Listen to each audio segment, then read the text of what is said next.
em nome de Jesus.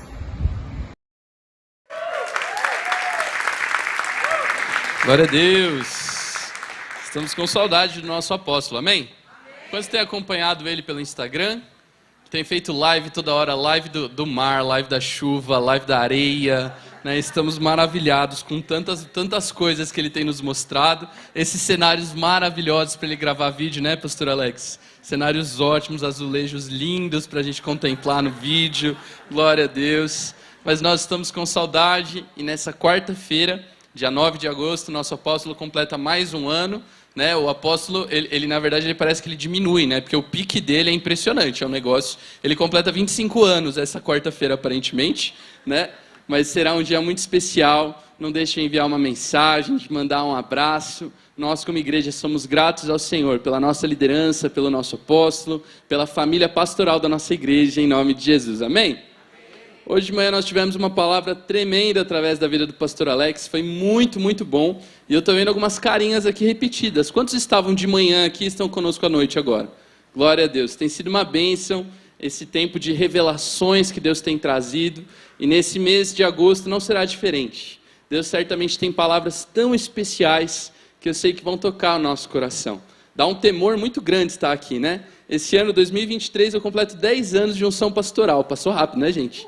Foi em dezembro de 2013 e estou prestes a completar 10 anos neste altar. Mas aqui, de domingo, como recompartilhou, de domingo, o ajuntamento da igreja ele é diferenciado, né?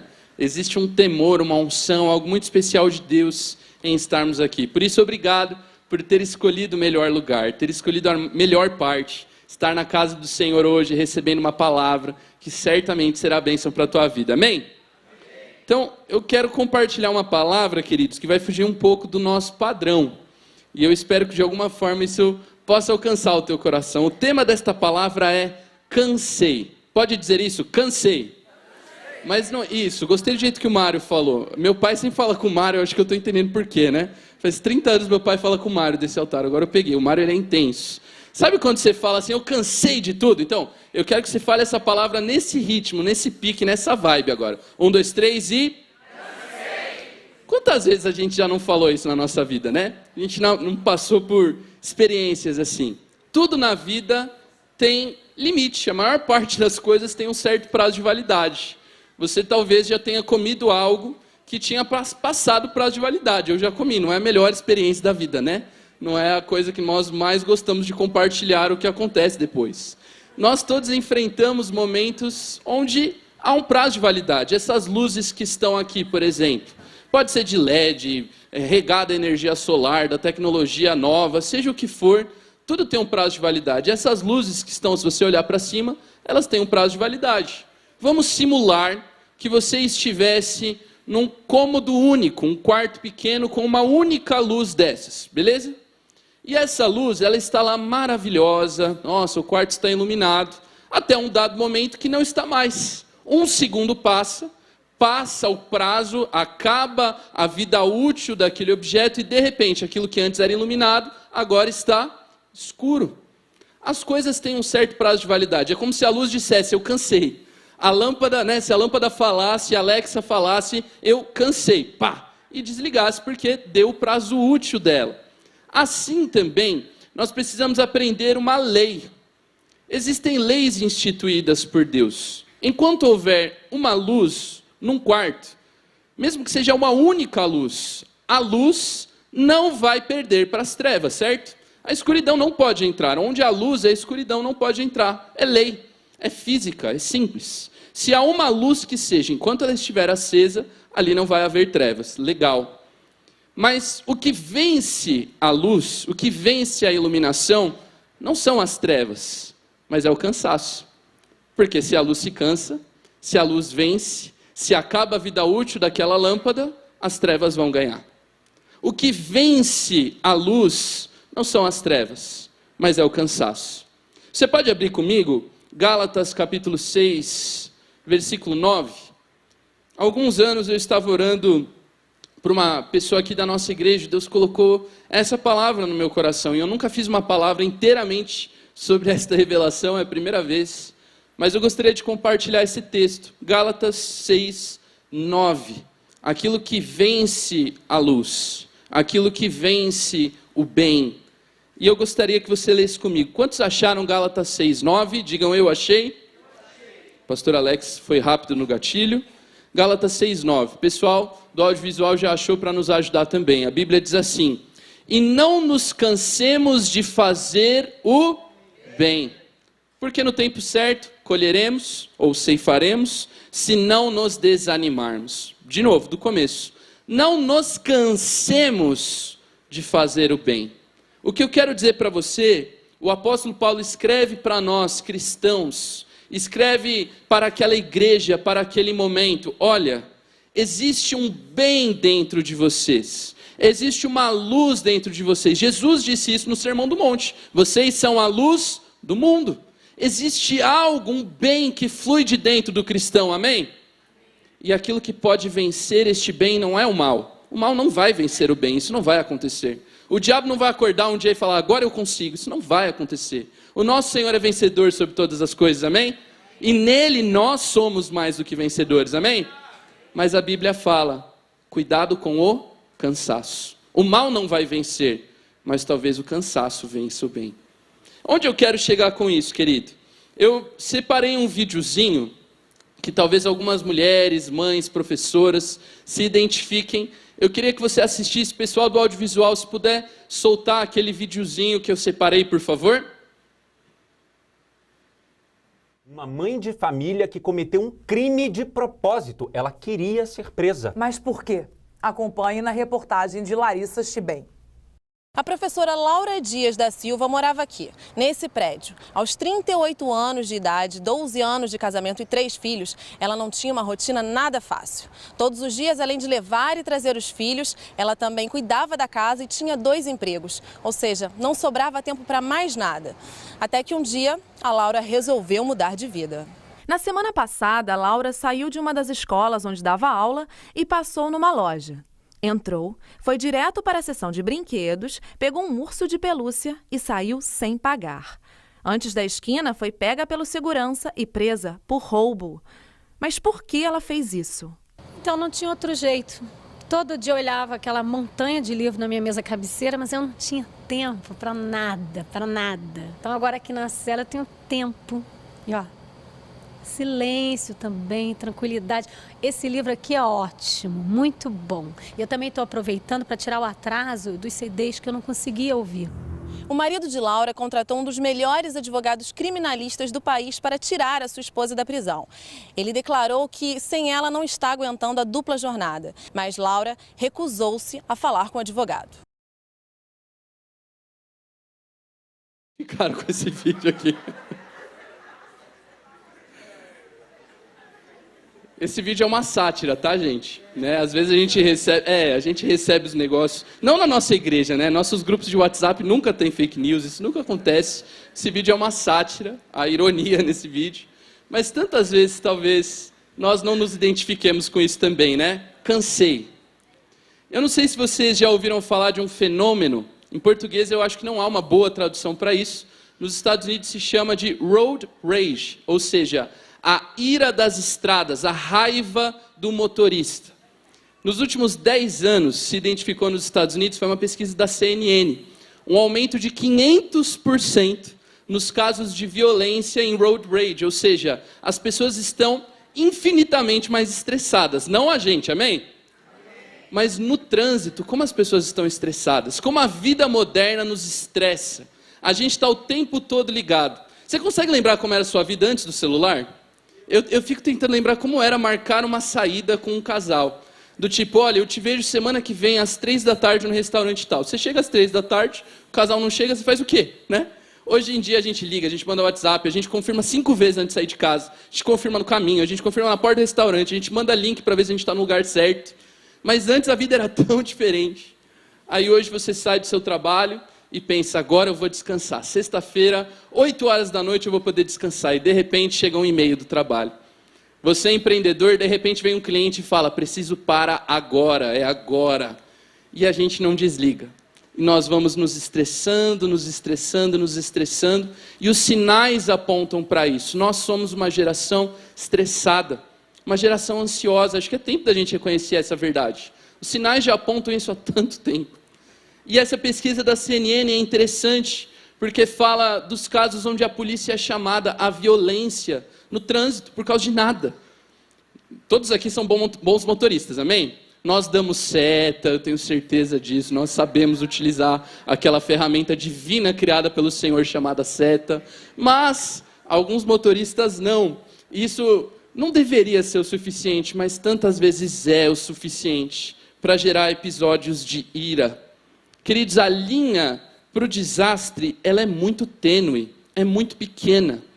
Há um filme da Netflix, que eu não estou te recomendando assistir, nem sei qual a classificação desse filme, mas a sinopse, o conceito do filme é muito interessante, ele se chama Awake.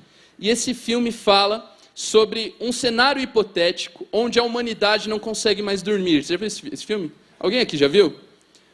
Muito bom, mas não é uma recomendação, que fique claro, amém? Chega em casa, mãe, o pastor falou... Não, não tem nada a ver com isso. Mas o conceito é muito interessante. O que aconteceria com a humanidade se nós perdêssemos a habilidade de desligar, de descansar? E é interessante porque o mundo explode. Há um caos em questão de dias. E isso é tão real. Não sei quantas vezes, teve uma vez que eu aconselhei uma pessoa assim. A pessoa chegou para mim e falou, pastor, minha vida está isso, está aquilo, o que eu tenho que fazer? Vai dormir. No dia seguinte a pessoa mandou uma mensagem tão feliz. Pastor, obrigado, minha vida está melhor. Nós precisamos aprender a importância de não chegar no limite do nosso cansaço. A linha é muito tênue para fazer um desastre, para causar uma tragédia por nada. Janeiro do ano passado, houve um episódio em Nova Lima, aqui no nosso país. Um dique chamado, uma represa, chamada Dique Lisa. Eu não sei se vocês viram isso, saiu nos jornais faz um pouquinho mais de um ano e meio praticamente, E esse dique, ele transbordou. E foi muito sério o que aconteceu. E eu ia mostrar uma imagem aqui para vocês. Primeiro, do dique inteiro, antes do desastre, se der para pôr, por favor. Como funcionava. Legal, obrigado. Tá aqui desse lado, tá? Vamos tentar olhar, eu acho que não vai dar para ver muito bem. Na foto está melhor, na televisão. Este é um espaço feito para conter água, uma represa, uma barreira, e ela contém 29 milhões de litros de água. É muita água. São 29 mil metros cúbicos, ou seja, 29 milhões de litros de água. Ele tem 12 metros de altura, é bastante alto, por 190 metros de comprimento. Legal? Esta é a estrutura que foi criada para conter 29 milhões de litros de água. Janeiro do ano passado, vocês se lembram disso? Saiu nos jornais? Janeiro do ano passado choveu torrencialmente nessa região. O rio, o espaço de contenção de água, transbordou o reservatório e aconteceu o seguinte, pode passar a próxima imagem, por favor, um desastre sem tamanho. A outra? Essa, obrigado. Um desastre sem tamanho, foi além, obviamente, das vidas das famílias que foram extremamente prejudicadas, de pessoas que tiveram suas vidas brutalmente mudadas, dos desastres financeiros, naturais, ecológicos, tudo o que aconteceu. E eu gastei um tempinho fazendo umas contas, não é muito minha praia, mas eu fiz cálculo de área cúbica, Se tivesse 1 metro a mais de altura, 190 por 13 vezes aquele comprimento enorme daquele reservatório. Este reservatório teria 2,5 milhões de litros a mais. E segundo as estatísticas do quanto choveu, não teria transbordado. O que separou... e as duas fotos que eu mostrei para vocês, elas têm 1 minuto e 30 de diferença. Literalmente, esse é o vídeo da câmera de segurança. A 1 minuto e 30 da primeira foto normal para a segunda foto de desastre absoluto. 1 metro teria mudado isso. 1 minuto e 30 segundos a menos de chuva teria mudado isso. Quantas vidas não se perderam? O desastre e a tragédia... Obrigado, audiovisual. O desastre e a tragédia, às vezes, vem por tão pouco, querido. 1 minuto e 30. 1 metrinho a mais, algo que foi melhor pensado. Um projeto melhor feito. No seu caso, talvez uma palavra melhor colocada. 1 minuto a mais de pensamento antes de falar aquilo que você não devia ter falado. Isso talvez poupe desastres. Falando aqui dessa ilustração com essa foto, a expressão gota d'água vem disso. Há um dado momento em que um espaço feito para conter água, ele transborda por causa de uma gota. Não sei se você já passou por essa experiência. Está lá ocupado, deixa uma panela enchendo, deixa uma jarra enchendo, você fala, vai dar tempo, tranquilo. Eu já fiz isso aqui com aquelas jarras de 5 litros que tem aqui embaixo na nossa cozinha. É água.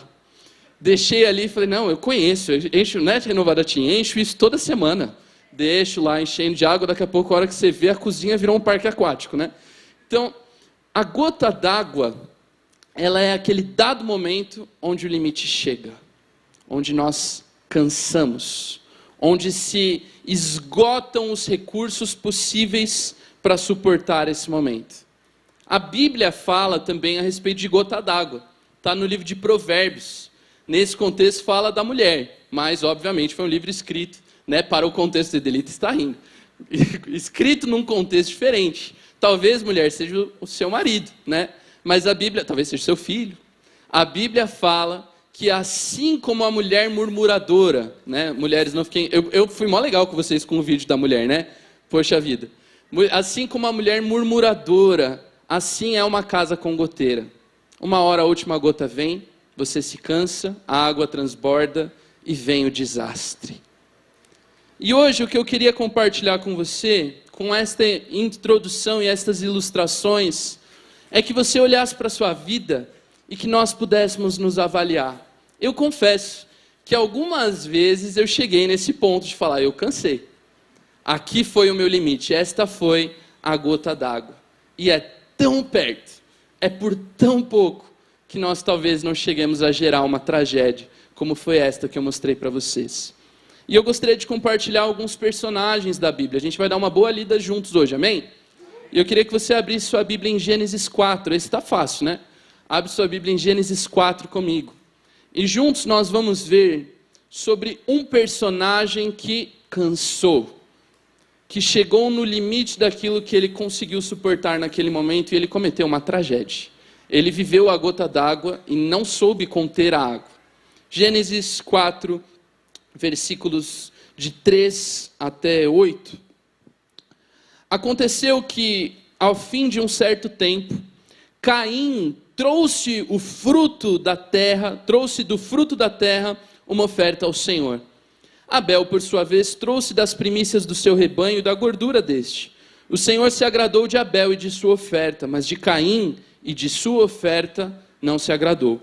Caim ficou muito irritado, fechou a cara, e então o Senhor lhe disse, por que você anda irritado? E por que essa cara fechada? Se fizer o que é certo, não é verdade que você será aceito? Mas se não fizer o que é certo, eis que o pecado está à porta, à sua espera. O desejo dele, o desejo do pecado será contra você, mas é necessário que você o domine. Versículo 8, tristemente diz, Caim disse a Abel, seu irmão, vamos ao campo. E estando eles no campo, Caim se levantou contra Abel, o seu irmão, e o matou. Triste essa história, né? História do primeiro homicídio, o primeiro assassinato cometido na história da humanidade. E este exemplo de Caim, obviamente ele é um exemplo péssimo para nós, mas a gente pode contextualizar, sempre há lições a serem aprendidas em tudo aqui. Caim, ele é o estereótipo daquele que se sente injustiçado. Injustiçado pela vida, pela rotina, pelo contexto no qual ele está inserido, e ele vai cansando. A rotina vai cansando, lidar com aquela rejeição vai cansando. A Bíblia não fala que Abel fez nada. A Bíblia não fala isso. A Bíblia diz que o Senhor instruiu Caim, ponto. Abel não foi um irmão desagradável, que ficou se exaltando. A Bíblia não diz nada disso. A Bíblia diz que Caim, diante da sua situação, quando a última gota do seu emocional frágil, errado, quando ele atinge aquele limite, ele transborda. E ele atinge a primeira pessoa ao seu redor, o seu irmão. Muitas vezes, queridos, a gota d'água nas nossas vidas, ela nos leva a transbordar sobre pessoas que não merecem. e são aquelas que estão mais próximas a nós, a nossa família. Quantas vezes eu e você não enfrentamos um problema que não tem nada a ver com a família? Alguém nos tratou mal no nosso dia, a gente teve problema no trânsito, o ônibus estava lotado, o metrô quebrou, você teve problemas aqui, ali, e a sua família não tem nada a ver com isso, mas transbordou e eles eram que estavam mais perto, e o desastre recaiu sobre eles. O que Abel fez, gente? Qual era a responsabilidade de Abel sobre isso? Existem pessoas, e oro para que não sejamos nós, mas que se sentem injustiçadas, rejeitadas, negligenciadas pela vida e que por isso escolhem machucar ou se permitem, se compreendem no direito de transbordar a sua ira e a sua raiva para aqueles que estão próximos. Essa é a história de Caim. Ele foi avisado por Deus, nós lemos isso. O Senhor disse isso para ele: Caim, o pecado está à porta. Isso está batendo no seu coração, Caim. Deus falou isso especificamente para Caim. Cuidado. Os erros dos quais nós mais nos arrependemos, mais nos culpamos, são aqueles dos quais nós mais fomos avisados. Caim foi especificamente avisado sobre isso. Caim, tem algo crescendo dentro do teu coração que não devia estar aí. Cuidado com isso. No próximo versículo a Bíblia diz: Caim chamou Abel ao campo e o matou. Caim foi um assassino, do ponto de vista físico, um homicida, do ponto de vista real e palpável. Isso obviamente é muito sério. Mas o espírito que agia sobre Caim, que fez dele um assassino, tantas vezes tenta agir sobre nós, pais, maridos, amigos, familiares, como assassinos de sonhos, com as nossas palavras. A gente lida com a estresse do dia a dia, que não tem nada a ver com a nossa família, que não tem nada a ver com aquilo que nós criamos dentro de casa, mas a gente chega e destilamos a nossa ira e a nossa raiva, e somos como assassinos de sonhos. Matamos sonhos dos nossos familiares, dos nossos amigos, de pessoas que não têm nada a ver com isso. Quantas vezes nós já não sangramos sobre pessoas que não nos feriram? A pessoa não tem nada a ver com aquela ferida, mas como ela estava perto, ela foi a primeira a recolher e a ter que lidar com a dor daquela ferida. Eu sei que, em nome de Jesus, nenhum de nós fará aquilo que Caim fez, mas esse espírito de cansaço, de chegar ao limite e de estourar com aqueles que estão por perto, como se isso fosse minimamente justificado, porque a vida foi injusta comigo, porque o meu dia não foi bom e você tem que compreender isso, porque olha os problemas que eu carrego e nós somos ácidos, desagradáveis. Isso não tem nada a ver com o Senhor, isso se parece com Caim. E nós precisamos aprender a conter isso. E já já nós falamos sobre como fazer isso. Mas o segundo personagem que eu queria falar com você, ele vive um contexto completamente diferente. Não é alguém que fere os seus próximos, os seus familiares, mas ele comete algo tão terrível quanto. E se você puder, avance comigo alguns livros e vá para o livro de Números, capítulo 20, ainda no Pentateuco.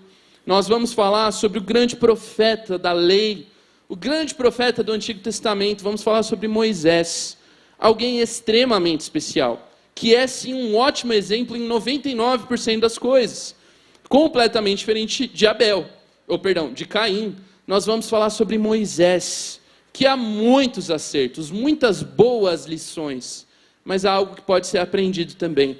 Números, capítulo 20, de 2 até lá para o 12, vamos ler juntos? Diz assim: não havia água para o povo, então se ajuntaram contra Moisés e contra Arão. E o povo discutiu com Moisés, dizendo: antes tivéssemos morrido, quando os nossos irmãos morreram diante do Senhor. Por que vocês trouxeram a congregação do Senhor a este deserto, para morrermos aqui, nós e os nossos animais?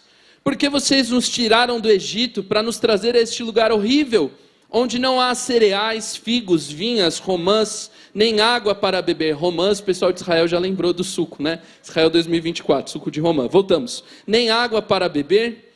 Então Moisés e Arão saíram da presença do povo e foram para a porta da tenda do encontro, e se lançaram sobre o seu rosto, e a glória do Senhor lhes apareceu. E o Senhor disse a Moisés: pegue o seu bordão, ajunte o povo, você e Arão, seu irmão, e diante do povo falem falem, deem ordem à rocha, e a rocha dará a sua água.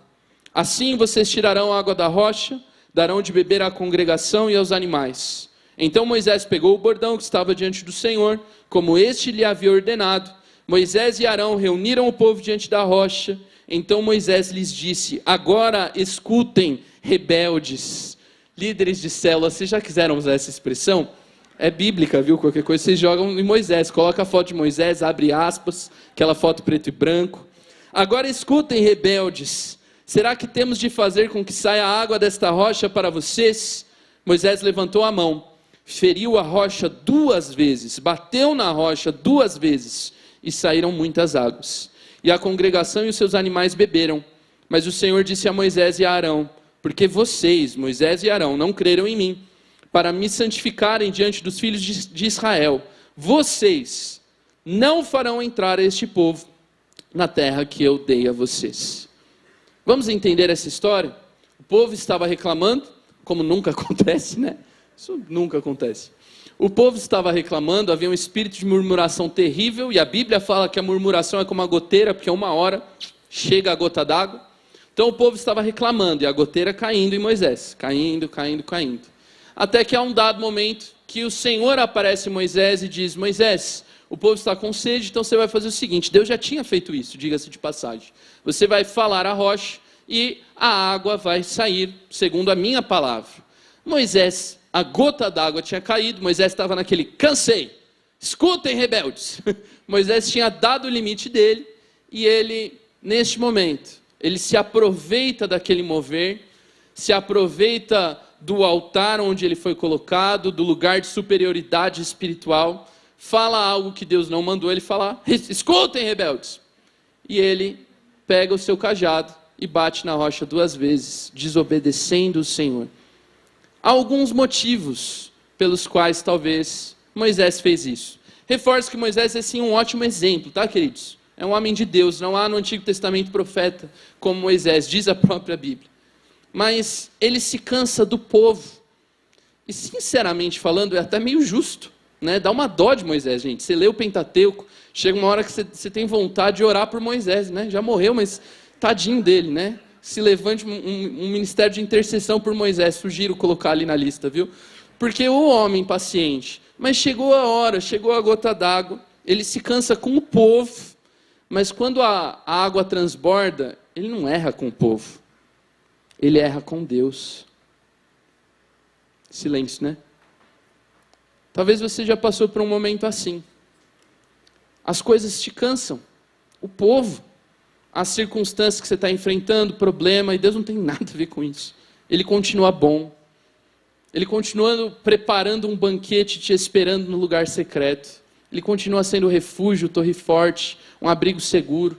Mas você cansou das coisas. E você termina desagradando e desonrando o Senhor. Não as coisas, não as pessoas, mas o Senhor. Moisés desonra a santidade de Deus por alguns motivos. Ele desonra a direção que Deus havia dado a ele. Deus disse: faça algo. E Moisés diz, ou pensa: mas olha o contexto em que eu estou. Eu mereço, eu posso me dar o direito de fazer diferente. Porque a vida está injusta, porque a murmuração cansa, porque eu cheguei no meu limite, eu cheguei na minha gota d'água. E Moisés desonra uma direção de Deus e desagrada o próprio Deus. Ele faz com o próprio braço aquilo que Deus disse que faria com a sua palavra. O milagre era para ter sido ainda maior, queridos. Eu não creio que seja o caso de Moisés, porque Moisés já tinha vivido muitas coisas. Mas talvez seja o caso de algumas pessoas aqui. Quantas vezes a gente se cansa de esperar o milagre? Deus disse que ia fazer. Você ora e está na Bíblia e você sabe, essa promessa é para mim. Mas você se cansa de esperar e você decide resolver com o seu próprio braço. E aí você entra em umas furadas que não era para você ter entrado. Você assume coisas que não era para você ter assumido. Você faz alianças que não era para você ter feito. Tudo porque você decide resolver no seu próprio braço aquilo que o Senhor disse que bastaria na sua palavra. E assim foi Moisés. Moisés resolve com a força do seu braço, batendo na rocha 2 vezes, aquilo que Deus disse que bastaria a sua própria palavra. E isso desagrada demais o coração de Deus. E num último lugar, que isso seria um tópico para uma outra ministração, pensando em liderança, mas você que certamente exerce liderança sobre alguém, talvez no seu trabalho, aqui dentro da igreja, dentro da sua casa, você marido, você mãe. Queridos, Moisés foi colocado por Deus em um lugar de autoridade. E havia um propósito no uso daquela autoridade. E não era este. Moisés termina usando um mover para se autopromover. E fala, nós faremos brotar água da rocha. Eu e Arão. E não foi eu e Arão. Era o Senhor desde o começo. E Moisés traz para a primeira pessoa do plural algo que nunca poderia ter sido. Eu e Arão faremos. O Senhor fará. Quando Moisés decide resolver aquilo que Deus não pediu para ele fazer com sua própria força, com a força do seu braço, ele se usa de um lugar de autoridade dado por Deus, para talvez fortalecer, porque, poxa, eu cansei, eu mereço. Graças a Deus isso nunca aconteceu aqui, né? Graças a Deus por isso mesmo. Mas a gente vê alguns casos onde o altar da igreja é usado para se dar algumas indiretas, para se falar coisas que não deviam, né? Alguns irmãos aqui chegam com alguns testemunhos assim. E que coisa tão triste, querido. Usar um mover, um lugar de autoridade para fazer algo que Deus não te pediu para fazer. E eu faço um parênteses aqui, que nós como liderança, pastores, líderes de célula, você a quem Deus confiou autoridade para alguma coisa dentro dessa casa, nós temos que ser muito zelosos com isso. Para não colocar o nosso eu naquilo que devia ser o Senhor.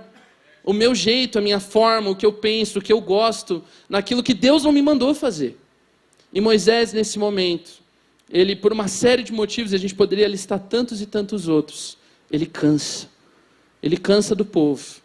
E ele desagrada e desobedece ao Senhor. Querido, quantas vezes eu não passei, talvez você não tenha passado por momentos assim. Cansei do que eu estou enfrentando. E eu termino fazendo o quê? Desagradando o Senhor. Não vou orar hoje porque olha o dia que eu tive. Eu havia assumido um compromisso com o Senhor na casa de Deus, num ministério. Havia assumido um compromisso de jejum, de oração, de orar com alguém, de fazer um culto familiar na minha casa com a minha família. Mas não, olha o dia que eu tive. E nós terminamos... Ouvi um barulho a mais aqui. E nós terminamos transbordando a última gota em cima daquele que seria o último com quem nós poderíamos fazer isso, que é o Senhor, que continua bom. Tudo pode mudar, mas Ele permanece para sempre. Terceiro personagem que eu gostaria de compartilhar contigo, esse você vai ter que dar uma boa andada na Bíblia. Vá comigo para 2 Timóteo, capítulo 4. Esse eu vou ler só um versículo. 2 Timóteo 4, 10. O apóstolo Paulo, novamente ele escreve, está escrevendo a Timóteo, obviamente, nessa epístola, e ele começa a citar alguns nomes de personagens importantes e relevantes, e todos eles cabem um bom estudo. Esse personagem especial que nós vamos falar agora, ele é citado 3 vezes na Bíblia. Essa é a terceira citação pelo apóstolo Paulo. 2 Timóteo 4,10. A Bíblia fala, se puder colocar, porque Demas, em uma outra tradução usa até Demas. Até Demas, tendo amado o presente século, me abandonou e se foi para Tessalônica. Crescente foi para a Galácia, Tito para a Dalmácia. Legal. Até Demas. Há um contexto aqui onde nós vemos que o apóstolo Paulo ele está profundamente incomodado, chateado, decepcionado, porque Demas, que reforço, foi citado na Bíblia 2 vezes antes, como um bom cooperador. Até Demas me deixou. Até Demas deixou o caminho do Senhor. Até Demas se cansou de uma vida correta de princípios. Ele amou mais este mundo. Lembra que nós falamos? As trevas não vencem a luz. Isso não vai acontecer. Mas talvez o cansaço. Essa é a grande arma. Talvez o cansaço vença. Demas talvez tenha se cansado. Se cansou da rotina. Se cansou das renúncias. Quantas coisas eu e você não renunciamos e que bom que renunciamos. Isso nos faz felizes e plenos em Jesus. Mas talvez Demas se cansou das renúncias que ele fez pelo Senhor. Para seguir Jesus eu renunciei A, B, C, D. E talvez um belo dia, todos os dias estavam bem, mas um belo dia a água transbordou e Demas fez uma escolha que não deu tempo de corrigir. o desastre veio. Ele abandona o apóstolo Paulo, ele abandona o caminho do Senhor, porque se apaixona pelas coisas do mundo. Deus nos confia, e certamente Deus te confiou algo muito especial. Reforço a sua família, a sua casa, você filho, a conversão dos seus pais, você estudante na sua escola, na sua faculdade, você trabalhador, onde quer que Deus te coloque. Deus confia coisas nas suas mãos, você não é um acaso, uma coincidência da vida, existe um propósito. E Deus te confia um projeto e um plano lindo. Mas havia um plano lindo para Demas e ele cansou do plano. E ele abandonou o apóstolo Paulo. Queridos, eu não quero ser aqui excessivamente crítico, porque a Bíblia não fala, a verdade é que a Bíblia não fala em detalhe o que aconteceu com Demas. Fala que ele amou mais o presente século. E isso pode significar tantas e tantas coisas. E você poderia colocar aqui qual é a tentativa de fazer o seu coração cansar pelo Senhor. Talvez as tentações, as renúncias, talvez a rotina, talvez os comentários dos amigos, talvez familiares que hoje já não têm um bom relacionamento com você desde que você veio para Jesus. Seja qual for a circunstância que você poderia colocar nesse lugar, até o Felipe, até o Alex, não sei qual é a situação que você passa, mas todos nós somos tentados de alguma forma a cansar e a parar no meio do caminho. Tanto que a Bíblia exalta e honra ao que vencer, ao que não se cansar do caminho, ao que correr a corrida, terminar a carreira, guardando a fé sem se cansar, a ele será dada a coroa da vida. E esta é uma promessa para mim e para você. Aquele que não se cansar, ele receberá a coroa da vida. Mas nós somos todos os dias tentados, açoitados pelo cansaço das circunstâncias. Nós também somos tentados a abandonar o Senhor, a abandonar o chamado. Demas tinha um chamado específico para cuidar do apóstolo Paulo, e ele abandonou o chamado. Um chamado específico para estar nos caminhos do Senhor, que é para todos, a grande comissão, mas ele abandonou os caminhos do Senhor. E o último personagem, aqui eu já faço o contraponto e caminho para a conclusão. Se você puder, volta um pouquinho, vai para João 21 comigo. O último personagem que nós vamos citar aqui é sobre o apóstolo Pedro. E ele representa todos nós de uma maneira muito clara. Os anteriores, e aí você se enxergue com o Senhor, se examine. Talvez você esteja representado em Caim, representado em Moisés, representado em Demas, mas certamente todos nós estamos representados em Pedro. João capítulo 21, versículos de 2 em diante, nos conta uma história linda. Diz assim: estavam juntos Simão Pedro, Tomé, Dídimo, Natanael, que era de Caná da Galileia, os filhos de Zebedeu e mais 2 discípulos de Jesus. E Pedro disse aos outros: eu vou pescar. Os outros responderam: nós também vamos com você. Eles foram, entraram no barco, mas naquela noite não pegaram nada, não pescaram nada. Pescadores frustrados, porque o que eles sabiam fazer era pescar, e eles passaram uma noite inteira e falharam na única coisa que eles sabiam fazer. Não conseguiram pescar. Ao romper o dia, versículo 4, Jesus estava na praia, mas os discípulos não reconheceram que era ele. Jesus lhes perguntou: filhos, será que vocês têm aí alguma coisa para comer? E eles responderam: não. Então Jesus disse: joguem a rede à direita do barco e vocês acharão. Assim fizeram, e já não podiam puxar a rede, tão grande era a quantidade de peixes. E o discípulo a quem Jesus amava, curioso que João escreve sobre si mesmo, né? O discípulo, a quem Jesus super amava, disse a Pedro: é o Senhor. E Pedro, olha que lindo, queridos, ouvindo que era o Senhor, Pedro coloca sua túnica, porque tinha tirado, e se lança no mar. Ele se joga no mar e vai ao encontro de Jesus. Paro tudo, deixo tudo, porque Jesus chegou. Os outros discípulos vieram no barquinho puxando a rede com os peixes, porque estavam somente a uns 90 metros da margem. Ao saltarem em terra, viram ali umas brasas, com peixe por cima, e também havia pão. E Jesus lhes disse: tragam alguns dos peixes que vocês acabaram de pegar. Simão Pedro entrou no barco, arrastou a rede para a terra. A rede estava cheia, com 153 grandes peixes. E mesmo sendo tantos peixes, a rede não se rompeu. O que eu quero falar para você dessa história é o seguinte. Os discípulos, eles não estavam num episódio de cansaço tão sério assim, né? Mas eles haviam passado uma noite. Eles podiam ter continuado lá, mas eles cansaram. Deu o nosso limite. Eu não aguento ficar mais 1 minuto nesse barco, nesse mar. O mar da Galileia deu para mim. E nós nos cansamos. E até aqui veio a nossa pesca. Eles eram pescadores.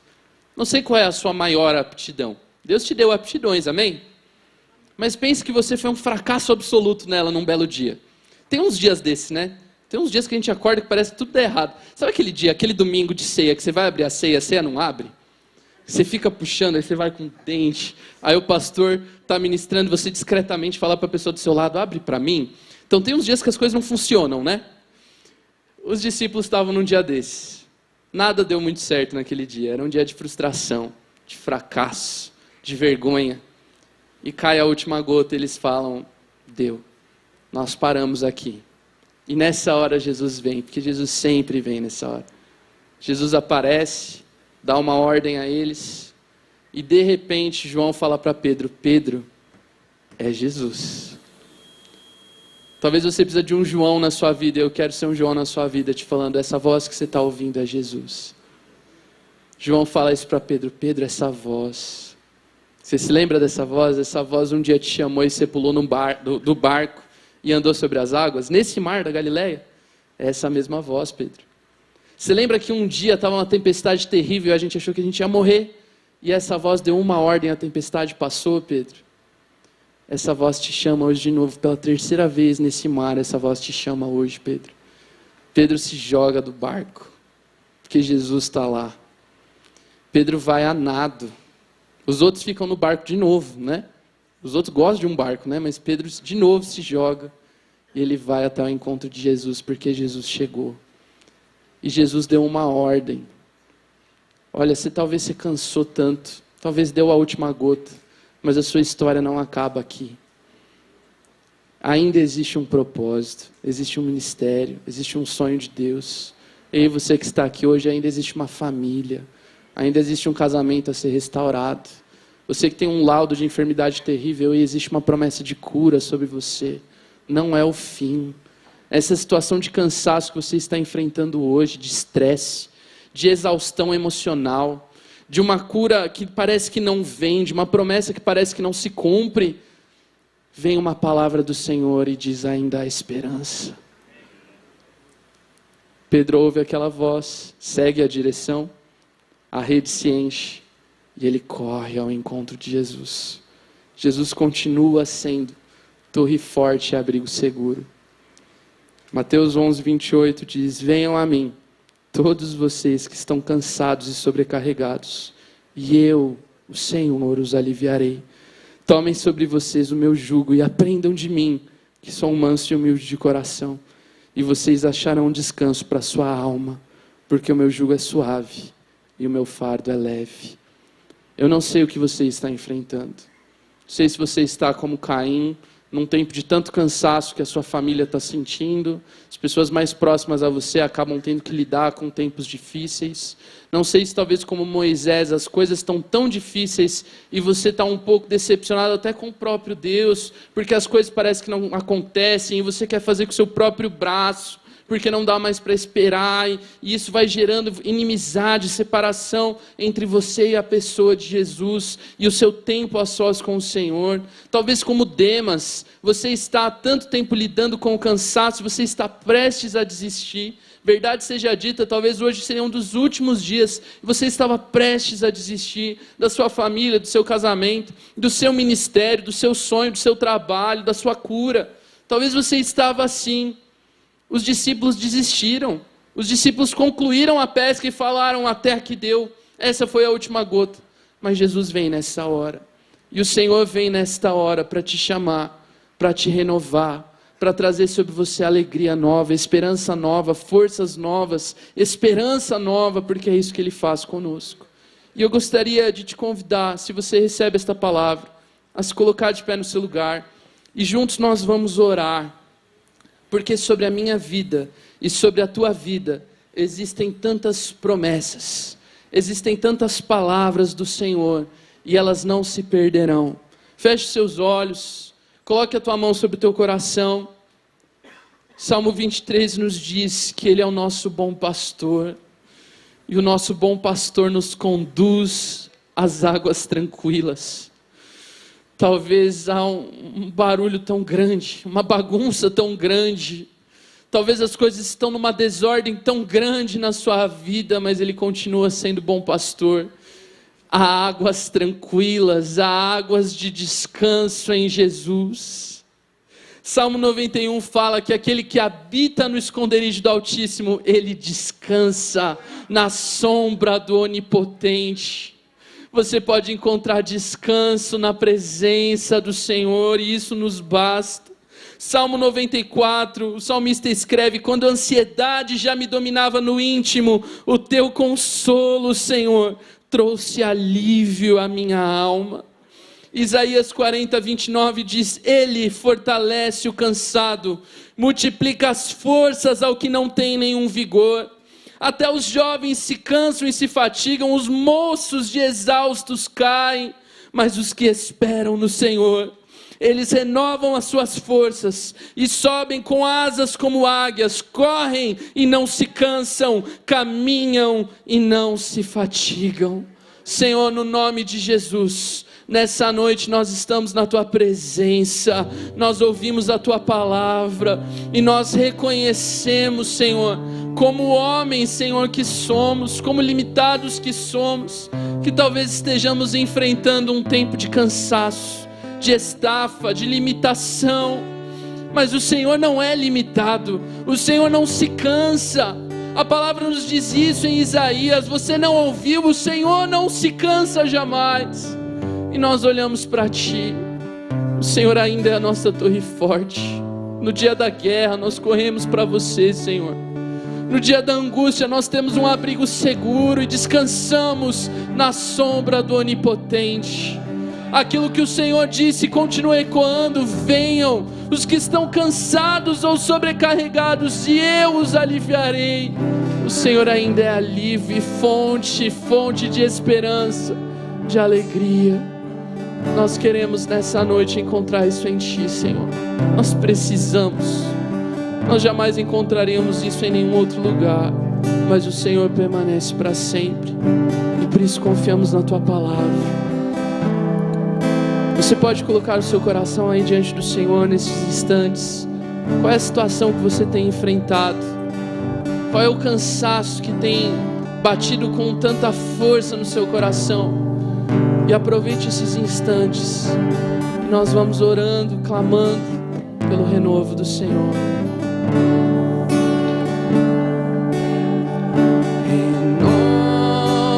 Renova-me, Senhor Jesus. Já não quero ser igual. Renova-me, Senhor Jesus. Põe em mim teu coração, porque tudo que há dentro de mim necessita ser mudado, Senhor, porque tudo que há dentro do meu coração necessita mais de Ti. Se você quer receber esta oração e receber esta unção de renovo que está fluindo desse altar hoje, eu quero te convidar: saia do seu lugar, venha até aqui à frente e juntos nós vamos orar e receber águas vivas. Aquele que crê em mim, do seu interior fluirão águas vivas. A novidade de vida hoje, há novas águas, águas de descanso, de repouso. O Senhor é bom pastor e nos conduz aos pastos verdejantes e às águas tranquilas, Senhor. Nós tomamos posse destas palavras e dessas promessas hoje. Senhor, o Senhor conhece aquilo que estamos enfrentando. O Senhor sabe aquilo que vem no nosso dia mal. O Senhor sabe aquilo que bate a porta do nosso coração e tem nos tentado fazer parar. Mas nós não queremos, Senhor. Nós não queremos ceder ao cansaço. Nós não queremos ser vencidos pelo cansaço. Não nos cansaremos de fazer o bem. Não nos cansaremos de fazer o bem, porque no tempo certo nós colheremos, diz a tua palavra. E nós confiamos na tua palavra, confiamos na tua promessa, e ela nos basta.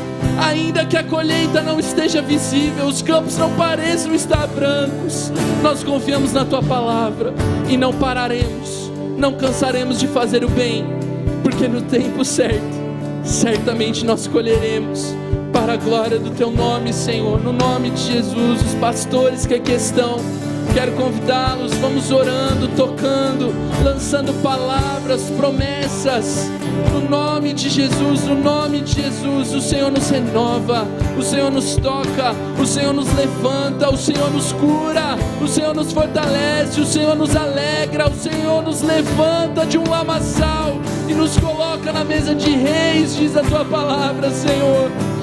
Obrigado por isso, obrigado, Senhor. Recebemos de ti o renovo nesta noite. Recebemos, Senhor.